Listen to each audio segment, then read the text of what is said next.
Coming up after the break, Gators basketball exited Austin with a win last night. We'll tell you what that win means and what a win over Arkansas would do. Gators baseball is also riding an impressive win streak, but there's something they haven't done yet. We will tell you what that is after the break. You're watching WUFT News. Welcome to sports. I'm Isaac Edelman. 8.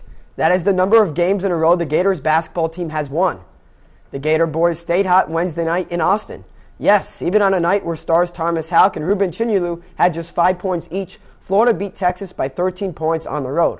Alex Condon recorded 23 points, his third straight 20-point game, and Boogie Flan added 22.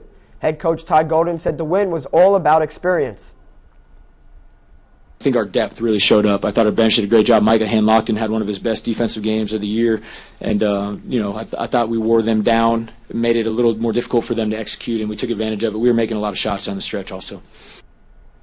It was a chilly night at the ballpark Wednesday night, but the Gator bats certainly weren't cold. The Gators scored 9 runs for the 7th straight game with an 11-4 win over in-state foe FIU. That's a lot of offense. But speaking of offense, Brennan Lawson had a career night with 6 RBIs at the plate, including a 3-run home run in the 4th. They will travel down south this weekend to face an undefeated number 17 ranked Miami Hurricanes team. It'll be the first Power 4 team Florida has faced this season. Head coach Kevin O'Sullivan was pleased with the win. I was really pleased with the fact that we played with a sense of urgency tonight, and we were not looking past FIU. Gator fans will have one last chance to see the women's basketball team at the O-Dome this season. Florida faces number 19 Ole Miss tonight in the final home game of the season. Liv McGill will try to will the Gators to their first win over a nationally ranked team since March of last year. After this week, they will prepare for their first SEC tournament game next Wednesday in South Carolina. Tip-off is at 6 p.m. Gators softball is a perfect 19-0, and I know what you were thinking. They haven't had any challenges yet, but that will change this week on the West Coast. Florida headlines the Judy Garman Invitational in California. The Gators have a doubleheader tonight against California and East Texas A&M. Florida will also have 2 games Friday, including a matchup against number 8 UCLA. The Gators soccer season may be months away, but it's never too early to talk early expectations. WFT Sports recently sat down with the new Gators head coach, Nick Zimmerman, for an exclusive interview.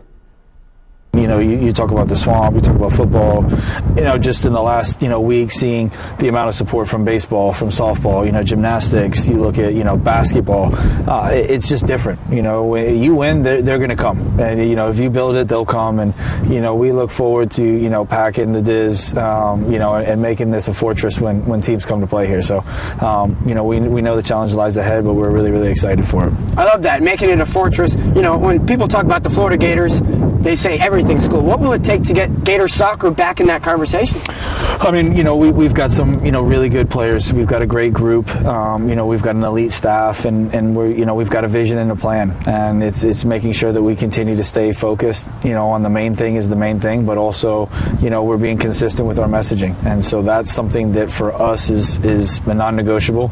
We've identified our standards. The players understand it. And then can we be consistent day in, day out? Last month, the legendary Cornelius Ingram resigned as Hawthorne head coach for personal reasons. But there's been a change of plans, and sources close to the school tell us Ingram is back as Hawthorne head coach. During his previous stint with the Hornets, Ingram led them to 3 state championships, 6 straight championship appearances, and over 100 wins in 11 seasons. The former Gator had been linked to a number of vacancies in the Gainesville area. Ingram starred for Florida football from 2004 to 2008, helping the Gators win 2 national titles.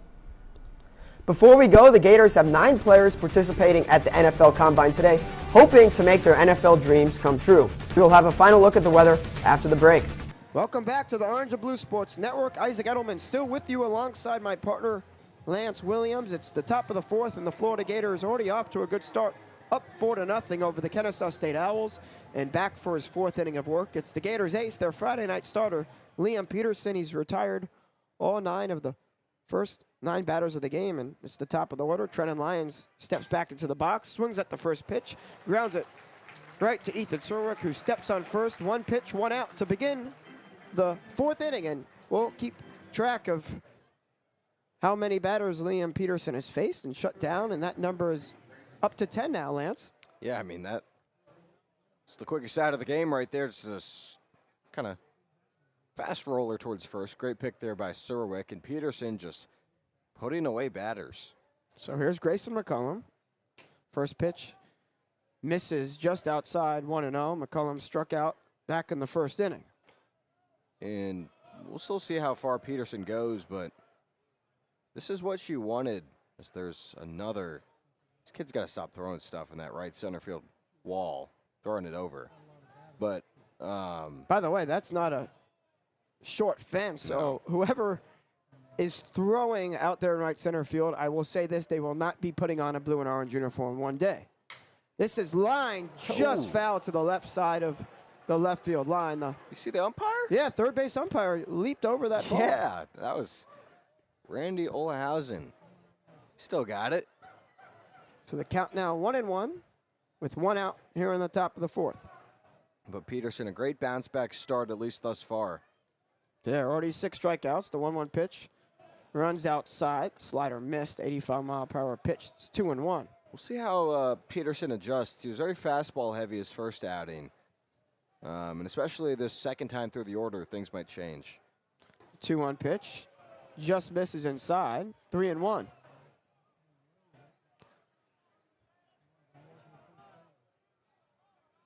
The Gators wearing all white uniforms with the Florida script on their chest. This pitch just runs inside, and that's the first base runner of the night for Kennesaw State. A 1-out walk, and stepping up to the plate is Cooper Williams, who struck out back in the first. Peterson wanted that one back as soon as it left his hand. So no more perfect game, but the no-hitter is still intact. I'll jinx it. Williams, the lefty, facing the righty Peterson. The pitch from Peterson. Swinging at the first pitch is Williams, and he got nothing but air there. The count now 0-1. That first at-bat Cooper Williams had was very quick, just got carved up. We'll see if Peterson can recreate it. The next pitch right down the middle. Williams let it by. Beautiful curveball there by Peterson. Just 12-6. Contorted into the zone. Low 2 pitch, swing and a miss on a pitch in the dirt. Strikeout number 7 on the night for Liam Peterson, and out number 2 here in the top of the fourth inning. Man, Peterson just dominated that at bat. So now stepping up to the plate is Charlie Jones with 2 outs in the top of the fourth. The Gators lead 4-0. Grayson McCollum on first after the walk. That was that changeup for the strikeout pitch. First pitch of this at bat outside 1-0. Now, the interesting thing is Kennesaw State has recorded double-digit hits in all 3 games this season, and they have 0 so far tonight. So it looks like that streak may end, but we're still very early. It's the top of the fourth. This is a swing and a miss on a pitch way out of the zone and outside. Jeez. So the count now 1-1. Yeah, we've seen that pitch a couple times by Peterson, and it finishes almost a foot outside of the plate, and these guys are still swinging. Righty-righty matchup here. The 1-1 pitch to Charlie Jones. Swing and a miss again. It's 1-2. Went to that same pitch. This is the raw stuff that Liam Peterson possesses that the scouts at the next level love. Grayson McCollum on first. The 1-2 pitch just misses outside. It's 2-2. Tried to dart the corner for the strikeout. Peterson, already 7 strikeouts tonight. Looking for number 8 with 2 outs in the top of the fourth. The Gators up 4-0. The 2-2 pitch got him swinging.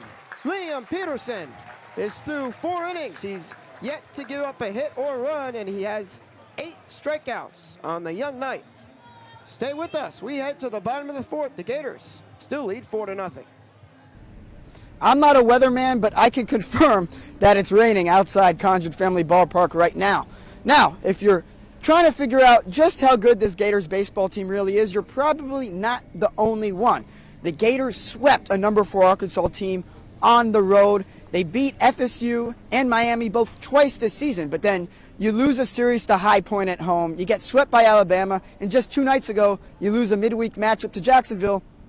That's not that good. Now, maybe this weekend series against Ole Miss will provide some sort of indication of where this program is heading. Now, luckily for the Gators, they got their ace, Liam Peterson, on the mound tonight. Now, Peterson's usually the Gators' Friday starter, but this series is Thursday through Saturday rather than Friday through Sunday, so Peterson's on the bump tonight. Now, key storyline tonight will be the Gators' power hitter, Ethan Surwick, facing his former team in Ole Miss. Now, there's not much of a line now because over 3 hours ago, fans were lined up to get a crew neck sweatshirt. The Gators were giving those out to the first 1,000 fans. So baseball's coming up. First pitch at 6:30. For WFT Sports here at Conjure Family Ballpark, I'm Isaac Edelman. He is like a baby Steve Spurrier. The Gators love Spurrier. They'd do anything to get another one. And according to CBS Sports analyst and former NFL quarterback Danny Cannell, Lane Kiffin might be it. He said it was his idol growing up. He wears the visor. He talks a lot of trash. He's an offensive mind. Like, I think he fits perfectly in Gainesville. ESPN's Laura Rutledge also thinks that Kiffin's ties to Spurrier make him a good fit for Florida's head coach opening. It's no secret that Kiffin has talked oftentimes about idolizing Steve Spurrier, and Florida, I think, means a lot to him. But how will Florida Athletic Director Scott Strickland lure him here? What do you do to set a coach up to say, look, we are going to back you up and support you in a quest to win national championships here at Florida? It certainly helps that the Gators logo holds a lot of weight. I think you have to appeal to him on resources are better. Historic success is better. They've won multiple national championships. But what is it about Kiffin that has everyone in Gainesville calling his name? It is one reason and one reason alone. And it's we talked about offense, but he's been really good with quarterbacks. Trying to do it himself, and he does. The Rebels are one of the top teams in the country right now, so why would Kiffin walk away from an already great situation? You leave a place that you've built such an incredible culture and done great things. You leave because you think that you're going to do better at the next spot. The Kiffin rumors will certainly heat up Saturday night when Ole Miss hosts Florida and Oxford. People are only human, right? Like, you got to be thinking about, let me really pay attention to this other roster. I mean, you got to wonder if, like, in scouting the film this week and game planning, if he's thinking, oh my goodness, well, I really like this player or I like that player. It's got to be part of the thought process. There's a lot of factors that go into deciding to become the next head coach at a school like the University of Florida. And maybe staring down the statue of the head ball coach proves to be a difference maker. After all, Lane Kiffin has said that he idolizes Steve Spurrier, and nothing says a dream job more than following your hero's footsteps. Reporting for Gator Game Day, I'm Isaac Edelman. Isaac Edelman here at Florida Victorious with Walter Clayton Jr. Walt, what's this experience been like, man? It's been great. We worked all year to get to this point.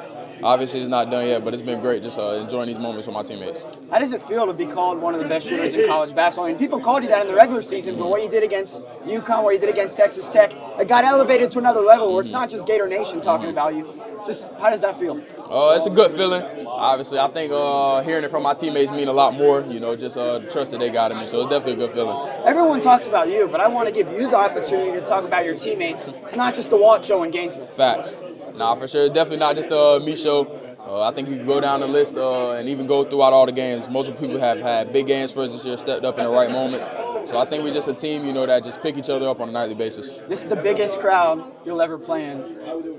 How excited are you to play here tomorrow night?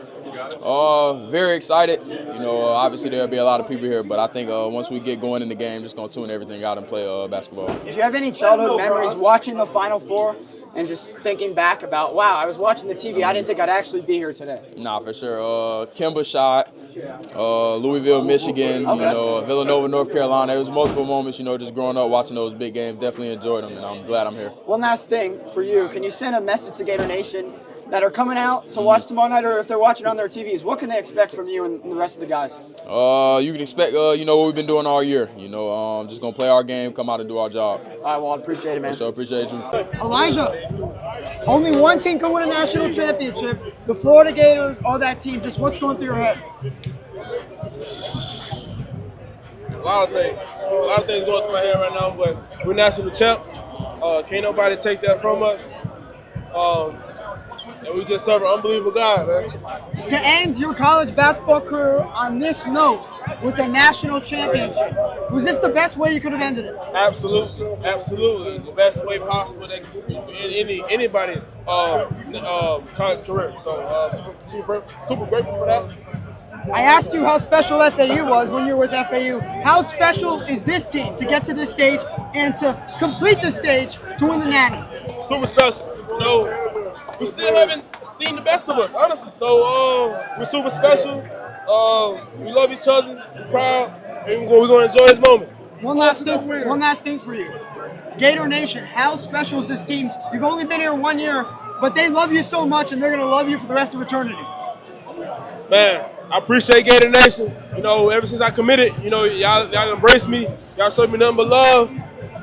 Through the ups and the downs, you know, y'all stick with us, and we're national champs, man. Elijah, congrats. Thank you so much.